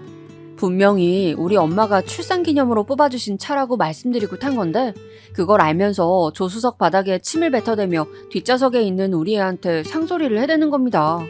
제가 어디 모르는 집 새댁도 아니고 본인 며느리면 그 애기는 자기 손주잖아요. 어떻게 애기한테 화풀이를 그렇게 할 수 있는 걸까요? 아버님, 지금 뭐 하시는 거예요? 침은 왜 뱉으세요? 애기 울잖아요. 이 순간 저는 사방에 신경을 쓰느라 여차하면 사고를 낼 뻔했고 겨우 차를 돌려 세운 이후 얼마나 숨을 헐떡였는지 몰라요. 내리세요. 내리시라고요. 그러자 뒷좌석에 있던 어머니까지 저보고 미쳤냐고 했으나 저는 엄연히 집 근처이시니 내리시라고 했어요. 도저히 안 되겠네요. 애도 지금 자지러지기 일보 직전이고 저 지금 사고 낼 뻔했어요. 냈다 죽을 뻔했다고요. 정신 사나워서 더 이상 못 가겠어요. 저도 병원 가야 될 것 같으니 어머니 아버님 그만 내려주세요. 본인들도 사고가 무섭긴 했는지 일단 내리긴 했지만 제가 두근거리는 가슴을 안고 한참을 운전대를 잡고 엎드려 있는 내내 계속해서 둘은 번갈아가며 전화를 해대더군요. 결국 전화를 꺼버리고 저는 가슴을 치고 두들겨가며 제 자신을 달래가면서 겨우겨우 집으로 운전해서 왔어요. 그 와중에도 우리 애는 귀가 찢어질 듯 울어대고 있었고, 그러고 집 안에 들어오니 아주 그대로 뻗어서 잠들었어요. 이때 저는 남편에게 전화해서 울며불며 이제 너랑 못 산다고, 나 병원 가서 치료받아야 될 것 같다고 악을 썼어요. 남편은 처음에 저한테 화를 내다가 제가 블랙박스며 이런 것들을 보여주니 또 바보처럼 그제서야 코가 확 꺾이더군요. 자기도 약간은 좀 뭐 하긴 하다 싶었는지 또 얼마간 시댁 식구들은 안 왔어요. 하지만 전 마음속 화병을 어찌할 길이 없어서 한의원을 다니게 되었고 남편과의 사이는 좁혀지지 않았습니다. 그러던 차 2년쯤 지났을까요? 시댁과 왕래도 잘 안 했고 저는 엄마에게 아이를 맡기고 일을 다닌 지 한 6개월쯤 되었을 때일 거예요. 제가 남편보다 일찍 퇴근한 날이었는데 그날 정말 새삼스럽게 어머니랑 아버님이 찾아오신 거예요. 너무 오랜만에 이렇게 따로 보는 거라 저도 감정이 그렇게 격하진 않았는데 역시 사람 참 안 변하나 봐요. 아들 눈치에 못 왔을 뿐 저에 대한 인식은 그들 안에서 여전히 네 집 강아지만도 못하더군요. 어떻게 며느리가 돈 벌고 있다는 소식을 듣고 와서 냉큼 돈을 또 내놓으라고 하나요? 무슨 돈이요? 왜요? 제가 왜 드려야 하는데요? 너 말이야. 너는 진짜 그놈의 말버릇 좀 고쳐. 아주 싹퉁 바가지가 없어. 우리가 얼마나 널 벼르고 별렀는지 아냐? 이러고 있는 와중에 아버님은 딴엔 또 본인이 남자라고 으름장을 놓으시면서 끼어드시더군요. 저를 아주 겁줘서 깔아뭉기겠다는 생각이 만연해 보였고 와중에 제가 버는 몇 푼의 돈이 자기 돈이라고 생각되는 듯 했어요. 며느리라는 게 들어와가지고 몇 년을 이렇게 속을 썩이고 우릴 못살게 굴고 네가 한 게 뭐가 있냐? 우리가 널 시집살이를 시켰냐? 뭘 어쨌냐? 집이 어려울 때에는 도울 생각을 해야지. 애 놔두고 나가서 돈 번다며? 그것도 다 우리가 집 해주고 준영이가 먹여 살리니 네가 나가서 돈도 벌고 하는 거 아니냐. 그럼 집이 어려울 땐 도와야지. 너무 말 같지도 않은 멍청한 소리라 제대로 안 듣긴 했는데 대충 뉘앙스가 뭐 아버님 사업이 잘 안 된다는 것 같았어요. 그게 저랑 무슨 상관인데요. 제가 돈 버는 거에 두 분이 해주신 게 뭐가 있어요?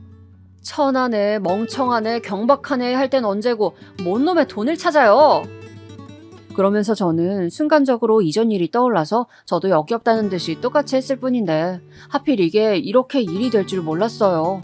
나도 모르게 막 분이 오르고 화가 격하게 오른 거로 전에 아버님이 제 차 조수석에 침을 뱉어대듯 저도 현관바닥에 침을 뱉으려고 했거든요. 당장 나가라는 의미로. 뭐가 어찌되었건 버릇없는 건 똑같았지만 하여간 공교롭게도 하필 침이 아버님 턱 쪽으로 튄 거예요. 이 인연이? 그러면서 마구 길길이 날뛰고 발을 탕탕 굴러대시는데 전 그냥 나가시라고 어찌어찌 밀어냈어요. 시끄러워지는 거 너무 싫고 이 집 인간들이랑 더 이상 상종하고 싶지 않았어요. 시댁에서 받은 스트레스 때문에 화병만 생기고 불면증에 제가 얻은 건 하나도 없었거든요. 그리고 너무 웃긴 건 왜 꼭 이런 일마다 남편은 없고 저만 혼자서 저놈의 어른들을 독대해야 하는 걸까요? 이 일로 시부모님은 며느리한테 폭행을 당했다며 고소한다고 생 난리를 피우는 거예요. 저는 그러시라고 했어요. 이혼도 생각하고 있는 마당에 딱히 뭐가 무서울 게 있나요? 해보세요. 고소하실 거면 하시라고요. 저도 아버님이 저한테 했던 막말이랑 제 차에 침 뱉고 욕하신 거 다 자료 있어요. 그리고 이 사람이랑도 안 살고 이혼할 거고 애도 데리고 나갈 거예요. 사실 이 정도까지 상황이 악화될 줄 모르셨던 우리 엄마 아빠는 처음 제 결심을 들었을 땐 이혼 못하게 하셨어요. 사돈욕을 실컷 하시긴 했지만 애까지 낳아놓고 부부가 그리 쉽게 갈라서는 건 아니라고 하셨거든요. 하지만 시댁에서 저를 고소한 애 만에 얘기가 나오고 이제 반년차 월급을 받아오기 시작한 저에게 노골적으로 돈을 요구하신 것, 이런 걸 들으니 우리 엄마 아빠도 화나지 않겠나요? 특히 아빠가 절레절레 고개를 저으셨어요. 난 몰라. 난 모른다. 그러게 왜 그딴 집이랑 결혼을 해갖고는. 하여간 됐어. 이제 와서 뭘 어쩌겠냐? 아니다 싶으면 못 사는 거야. 그런 환경에서 어떻게 애를 키우고 천년만년 살겠어. 네가 알아서 정리하고 애 데리고 집으로 들어와. 아빠가 제일 뭐라고 할 줄 알았는데 딸이 이렇게 고생하고 있다는 얘기를 들으니 힘드셨나 봐요. 여지껏 제가 겪어온 일은 엄마한테만 많이 말했었고 엄마도 예민한 아빠한테 자세히는 말씀을 안 하셨더군요. 아빠는 절대 이혼은 못하게 하려는 생각이셨다가 다 듣고 너무 갑갑하셨는지 안경을 벗으시고는 몇 번이나 눈을 매만지며 괴로워하시더군요. 그 부분을 보니 저도 마음이 많이 아팠어요.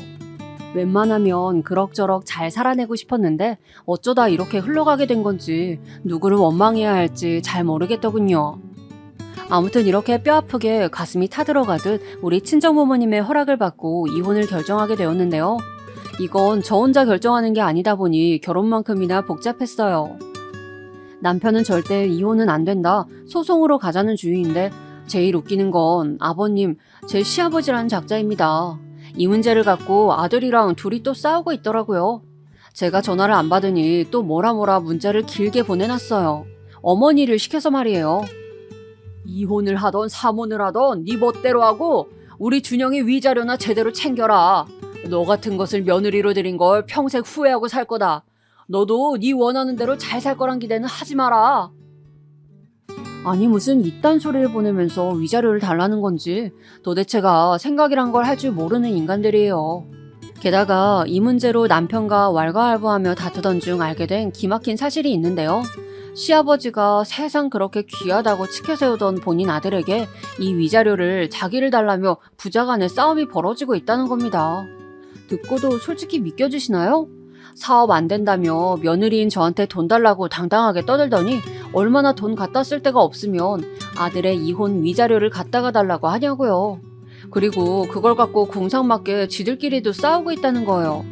듣다 엄마도 이 부분까지 듣고선 정말 너무 어이가 없었나 봐요. 야, 진짜 세상에 뭐 그딴 집이 다 있냐? 사업이 뭘 어떻게 잘못되었길래 아들 이혼 위자료를 받아 챙겨서 메꿀 생각을 한대? 아니, 뭐 사업 망하다 못해 거지가 되었다고 해도 차마 그 돈 땡겼을 생각은 못하겠다. 어쩌다 그런 작자를 시아버지라고 알고 살았냐? 아, 진짜 미치겠다. 이건 이혼을 시원하게 해도 어디 창피해서 말도 못하겠어. 정말 평생의 수치다, 수치. 이러니 우리 집에서는 그냥 돈 얼마 줘버리고 끝내라고 하는데 저는 여기서 요구하는 돈을 줄 생각이 없어요. 물론 남편도 나름 양심이 없진 않은지 엄청난 금액을 말한 것은 아니긴 해요. 하지만 단돈 1원도 이 집에 주고 싶지 않거든요. 제 마음이야 그렇긴 한데 사실 또 그러자니 소송으로 가면 귀찮아지고 이것도 돈이 들고 하여간 이혼을 결정하고 나서도 성가신 부분들이 많네요. 결혼할 때 시끄러웠던 집은 이혼할 때는 10배는 더 골치 아픈 것 같아요. 어찌되었건 하루라도 빨리 정리하고 싶은 마음입니다.